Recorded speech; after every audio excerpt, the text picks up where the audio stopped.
বাংলাদেশের রাজনীতিকে কে নিয়ন্ত্রণ করছে? খাতায় কলমে সে দেশের রাজনীতিতে বিএনপি থাকলেও আড়ালে কারা কলকাঠি নাড়ছে? প্রতিবেশী দেশ ভারত কি আসল চালনা করছে বাংলাদেশকে?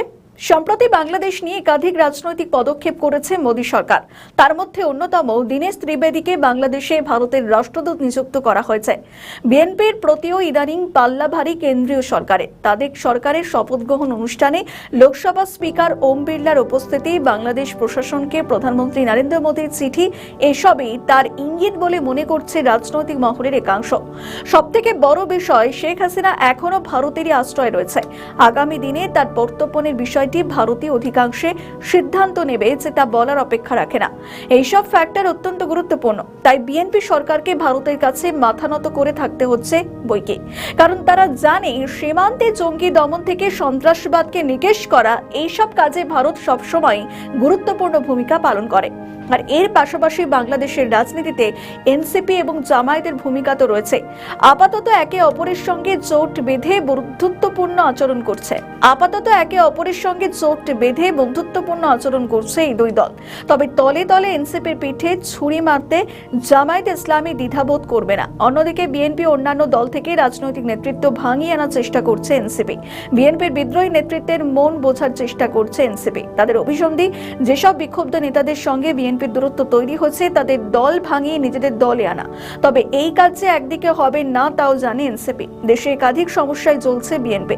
তার মধ্যে অন্যতম জ্বালানির সংকট, হামির জেরে শিশু মৃত্যু, বিদ্যুতের সমস্যা সহ একাধিক।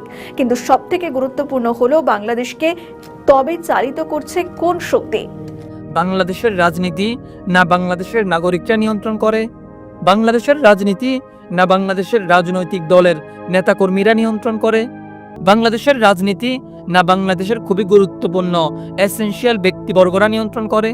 দেখেন, এখানে বাস্তব প্রেক্ষাপট হয়েছে বাংলাদেশের রাজনীতি নিয়ন্ত্রণ করে বসুন্ধরা গ্রুপ, বাংলাদেশের রাজনীতি নিয়ন্ত্রণ করে এস আলম গ্রুপ, বাংলাদেশের রাজনীতি নিয়ন্ত্রণ করে সালমান এফ রহমানের বেক্সিমকো গ্রুপ।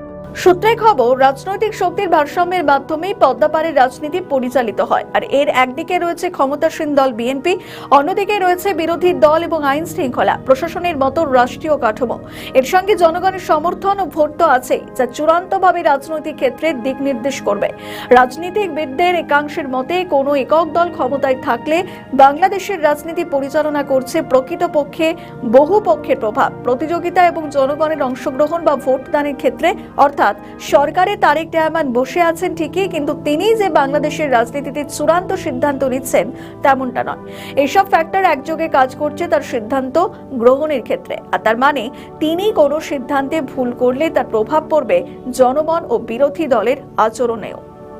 আমাদের নতুন পেজ সাবস্ক্রাইব করুন আরও বাংলাদেশের খবর পেতে।